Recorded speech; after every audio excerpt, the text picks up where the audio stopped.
Finally Solo Leveling Ragnarok after a long time. हम लोगों को पता है Solo Leveling Ragnarok manhwa break में है 68 चैप्टर के बाद ब्रेक में चला गया, कब वापस आएगा किसी को पता नहीं बिकॉज ये हाइटस पे है। बट सोलो लेवलिंग मानवा के साथ सोलो लेवलिंग लाइट नोवेल है, इसके बारे में तुम में से कितने लोगों को याद है भाई? मानवा ब्रेक पे है तो क्या हुआ, हम लोग तो लाइट नोवेल कवर कर सकता है। और बहुत सारे लोगों ने कमेंट में भी मुझे बोला कि भाई लाइट नोवेल के ऊपर वीडियो बनाओ बिकॉज लाइट नोवेल तो वहां पर पूरा फिनिश्ड है। तो इट्स अबाउट टाइम कि हम लोग मानवा के लिए वेट ना करके लाइट नोवेल स्टार्ट करते हैं और पूरे लाइट नोवेल को हम लोग कवर कर देता है। बट यहाँ पर हमको लाइट नोवेल को स्टार्टिंग से स्टार्ट करना पड़ेगा। हाँ, अब ये सुन के बहुत सारे लोग बोलेंगे भाई ऐसा क्यों, हम लोगों ने तो सोलो लेवलिंग रैग्नारॉक के 68 चैप्टर तक रीड करके रखा है। बट इसके पीछे द रीजन इज हम लोगों ने जो मानवा रीड किया उसके साथ लाइट नोवेल का लिटरली कोई कनेक्शन है ही नहीं मेरे भाई। Solo Leveling Ragnarok light novel and manhwa दोनों अलग अलग टाइमलाइन में चल रहा है भाई। मानवा ने कंप्लीटली डायरेक्शन चेंज करके अलग ही चीजें दिखा रहा है जो लाइट नोवेल में है ही नहीं मेरे भाई। हमको पता है करंटली मानवा में एस रैंक आर्क चल रहा है, अगर मैं वहां से कवर करना स्टार्ट करूंगा तो आगे चल के तुम्हारा दिमाग फट जाएगा। तुम मुझे सवाल करोगे कि भाई यहाँ पर चल क्या रहा है, हो क्या रहा है, कुछ समझ में नहीं आ रहा है। बिकॉज लाइट नोवेल में यहाँ तक स्टोरी आते आते सब कुछ बदल जाती है। तो इट्स बेटर हम लोग लाइट नोवेल को स्टार्टिंग से स्टार्ट करें और ये वीडियो देख के तुमको पता चल जाएगा मैं स्टार्टिंग से स्टार्ट क्यों कर रहा और चेंजेस क्या क्या है। और जिनको पता है उनको ऑलरेडी पता है लाइट नोवेल क्या होता है, और जिनको नहीं पता होता मैं बता देता हूँ।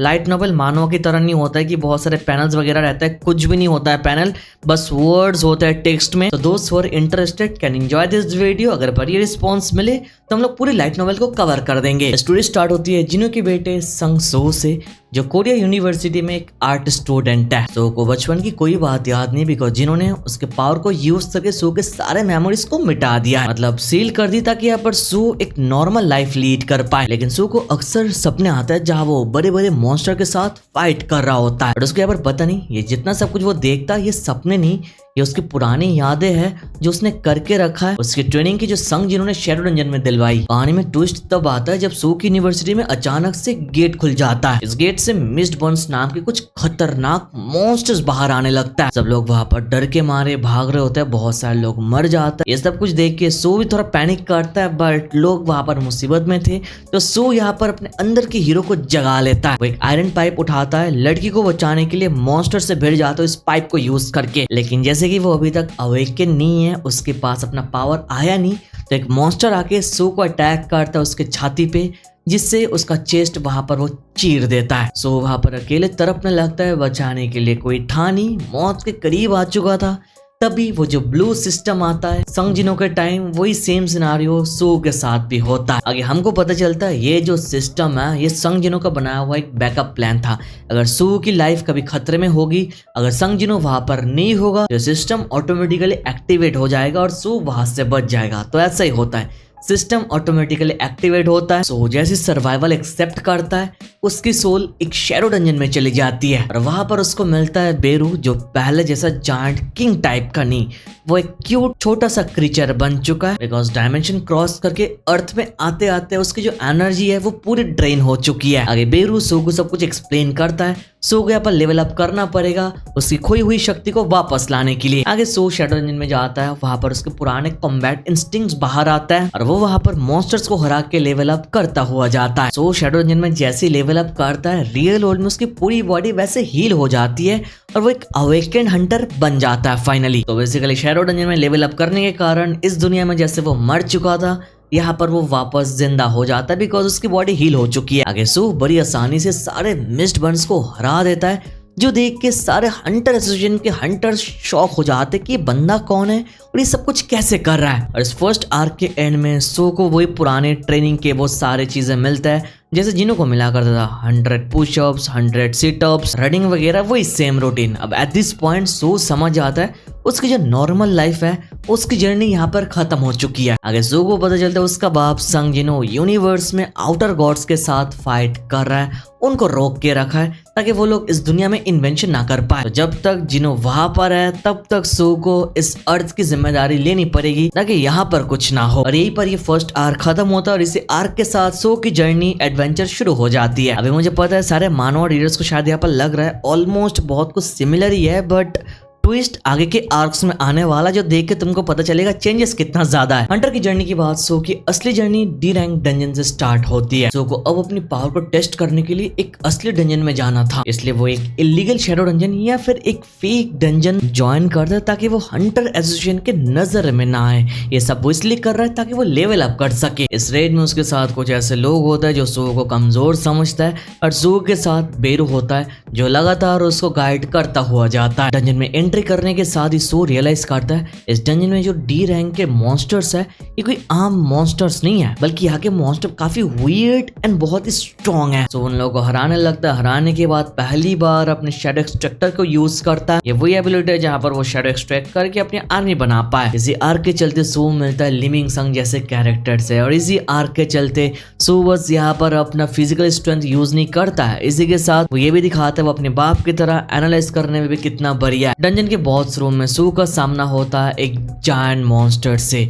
किसी भी डी रैंक हंटर के लिए इसको जीतना बहुत ही ज्यादा टफ होता। इनफैक्ट लाइट नोवेल के अंदर यहाँ पर डी रैंक हंटर के लिए इम्पॉसिबल बता दिया गया था, लेकिन यहाँ पर सू अपनी स्पीड और बेरो की थोड़ी सी मदद से उसको वहीं पर हरा देता है। इस आर्क का सबसे बड़ा मोमेंट तब आता है जब सू को समझ आता है उसका जो सिस्टम है वो उसके बाप के सिस्टम से बहुत ही ज्यादा अलग है। ये जो सू का सिस्टम है ये बस सू को स्ट्रॉन्ग नहीं, इसी के साथ शैडो मोनार्क का जो सक्सेसर है उसके रूप में सू को प्रिपेयर करवा रहा है, ताकि सू यहाँ पर जो आउटर गॉड्स जिनको हम लोग इतरिम के नाम से जानते हैं, वही लोग जो अर्थ पे कब्जा करना चाहता है उनके अगेंस्ट लड़ पाए। अब नेक्स्ट आर्क आता है ग्वानाक माउंटेन आर्क, और यही पर सारे चेंजेस और इम्पोर्टेंट डिटेल्स है जो मानवा ने फॉलो किया ही नहीं। मानवा अलग डायरेक्शन पे चला जाता है। फर्स्ट ऑफ ऑल मैं बता देता हूँ, मानो में हम लोगों ने जैसे इतरिम के अपोस्टल को देखा है जो एक पार्क डोजिन हंटर बन के घूम रहा था, S rank Hunter, I hope you remember.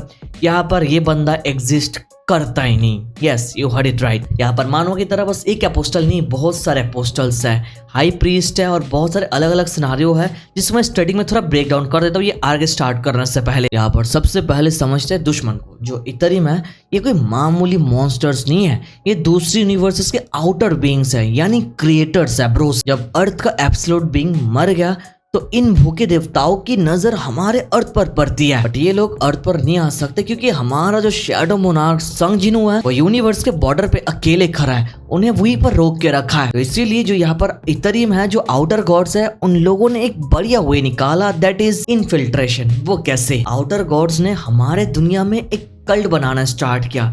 इस कल्ट का नाम है आउटर रिलीजन, और इस कल्ट का काम है लोगों को ब्रेन वॉश करना। ये लोगों को लालच देता है कि जो पुराने गॉड्स है वो तुमको भूल चुके हैं, और जो नए गॉड्स मतलब जो इतरिम है उनको इमॉर्टल बना देंगे। ये आउटर रिलीजन के कल्ट ये सारे वर्ड्स को अभी फैला रहा है, बिकॉज उनका असली मकसद है अर्थ पे ब्लू मिस्ट फैलाना, ताकि जिनों के बनाया हुआ जो बैरियर है उसको वो लोग अंदर से कमजोर कर पाए। और सारे मानव रीडर्स को यहाँ पर स्टारडस्ट के बारे में ऑलरेडी पता है, बताने की जरूरत नहीं, बट यहाँ पर लाइट नॉवेल में इसको स्टार कैंडी भी बोला जाता है। कल्ट बेसिकली स्टार कैंडी या फिर स्टारडस्ट को डिस्ट्रीब्यूट करता है। मानव की तरह जो हंटर से खाता है उसकी एनर्जी बूस्ट होती है। ये एक ट्रैप है, बिकॉज इन रियलिटी ये जो स्टारडस्ट है ये असली इतरिम का माना है, मतलब आउटर गॉड का माना है, जिसको कंज्यूम करने से तुमको अंदर से खोखला कर देता है। और स्टार कैंडी को कंज्यूम करने से एक इंसान को ये पावर वैसल बना देता है। अब अपोस्टल जो हम लोगों ने मानव में देखा, लाइट नोवेल में अपोस्टल थोड़ा डिफरेंट है। लाइट नोवेल में अपोस्टल जो है वो सोल के रूप में है ब्रो, जो बाहर की दुनिया से है और इनका कोई फिजिकल बॉडी नहीं है ब्रो। और जो नॉर्मल इंसान स्टार कैंडी खा चुके हैं,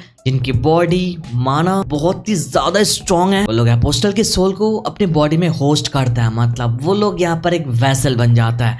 बट जो लोग स्टार कैंडी कंज्यूम करता है और उतना स्ट्रॉन्ग नहीं है, वो लोग यहाँ पर मॉन्स्टर बन जाता है भाई, या फिर बोल सकते हैं उनका बिलीवर बन के रहता है। वो लोग वैसल नहीं बन पाता है, हायर प्रीस्ट नहीं बन पाता है। वैसल को हायर प्रीस्ट बोला जाता है। जब फाइनली कोई वैसल बनता है, जब हायर प्रीस्ट बनता है, उसके अंदर अपोस्टल आने के बाद वो एक ट्रू अपोस्टल बनता है, जिसके पास सारे इतरिम के नॉलेज है, पावर है, इंसानी शक्ति, फिजिकल बॉडी, सब कुछ हो जाता है। आई होप तुमको समझ में आता है मानव से यहाँ पर सिनारियो कितना ज्यादा चेंज है।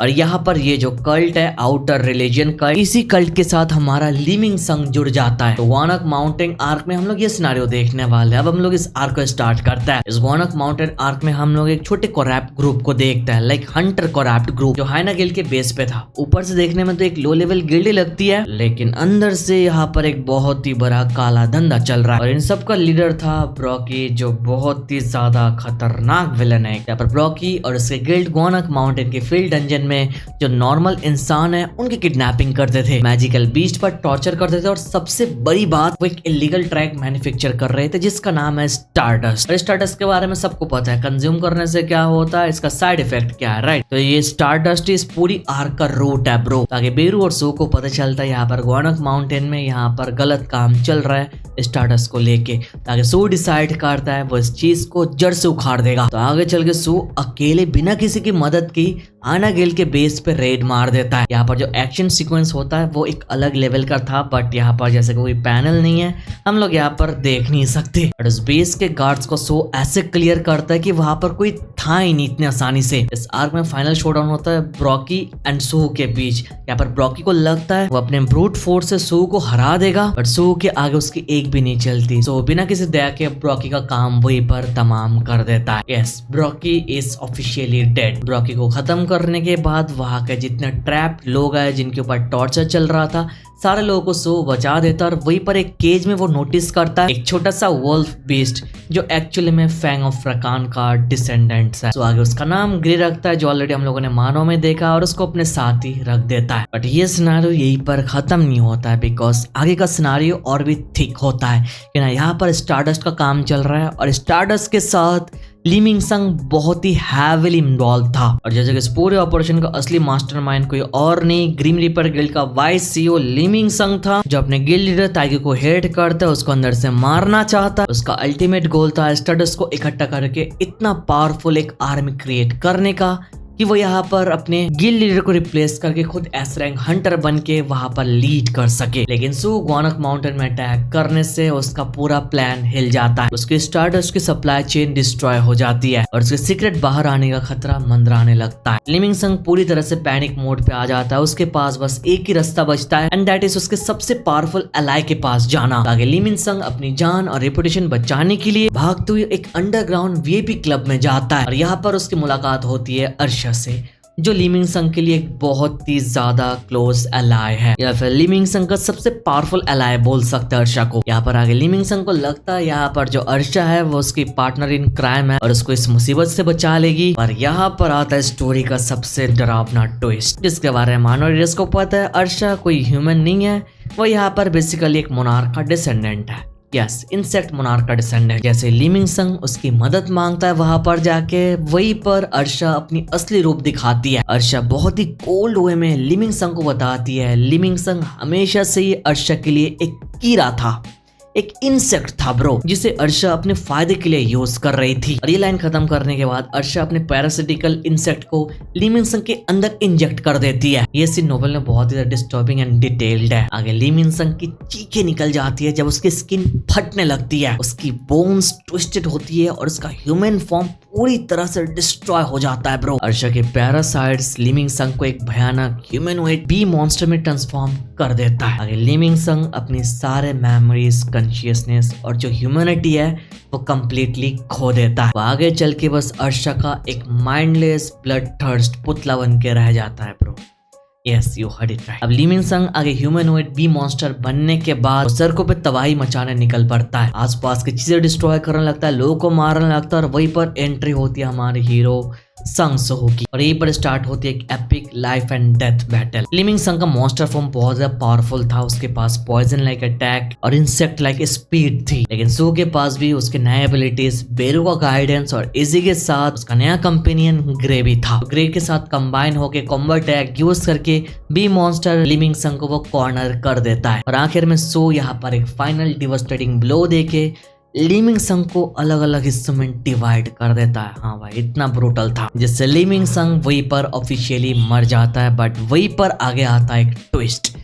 सोहू लिमिंग संग के सामने जाता है, डेड बॉडी के सामने खड़े होके बोलता है मैजिकल वर्ड अराइज। और वहीं पर लीमिंग संग मरने के बाद दोबारा शैडो एक्सट्रैक्शन की वजह से वापस आता है और इस बार वापस आता है एक शैडो आर्मी बन के, एक शैडो सोल्जर बन के, और आगे चल के सोर्स का नाम देता है क्योई। यस मेरे भाई, यहाँ पर लीमिंग संग का जो शैडो सोल्जर है वो सो के लिए बन जाता है उसका लेफ्ट हैंड, जस्ट लाइक संग जिनो के लिए उसका लेफ्ट हैंड इक्रिस है।